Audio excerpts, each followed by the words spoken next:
প্রাকৃতিক ভারসাম্য বজায় রাখতে এবং মৎস্য উৎপাদন বৃদ্ধিতে জোর দিয়েছেন রাজ্যের মৎস্য দপ্তর।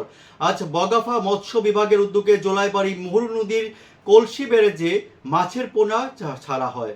প্রধানমন্ত্রী মৎস্য যোজনা প্রকল্পে 2025-26 অর্থবর্ষে প্রায় কয়েক লক্ষ মাছের পোনা আজ ছাড়া হয়। দেখুন এ বিষয়ে সংবাদ মাধ্যমের মুখোমুখি হয়ে আধিকারিকগণ কি বলছেন। নমস্কার। আজকের যে পোনা ছাড়ার যে অনুষ্ঠান, এই অনুষ্ঠানের মূল উদ্দেশ্য হচ্ছে কি যে আমাদের ত্রিপুরা রাজ্যের যে নদী নালাগুলি আছে, এই নদী নালাগুলিতে মাছের যে সংরক্ষণ, বংশ বিস্তার, এগুলি দিনের পর দিন অবনতির পথে।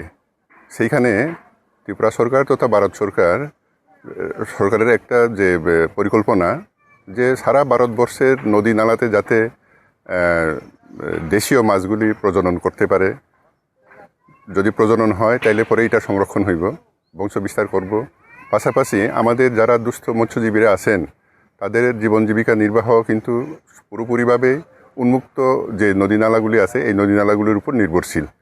ফলে ওনাদের যে জীবন জীবিকা নির্বাহের ক্ষেত্রে যে পথটা সুগম হয় তার উদ্দেশ্যেই এই প্রোগ্রামটা।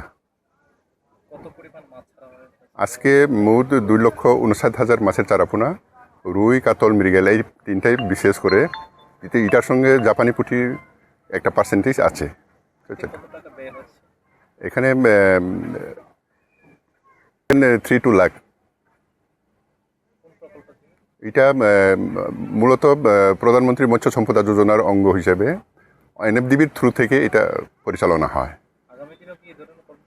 আগামী দিনে এই কর্মসূচি অবশ্যই আমরা আশা করি যে এটা এনএফডিবিতে আমরা প্রতিনিয়ত আমরা প্রপোজাল পাঠাই ডিপার্ট দপ্তরের পক্ষ থেকে, এবং এনএফডিবি এটাকে আবার ভারত সরকারের কাছে, মৎস্য দপ্তর যেটা আছে ভারত সরকারের, ওইখানে এটা প্রপোজালটা ইনিশিয়েট করে তারা ওইখান থেকে অ্যাপ্রুভেল হলে পরে আগামী বছরগুলিতেও এইগুলি ধারাবাহিকভাবে চলতে থাকবে।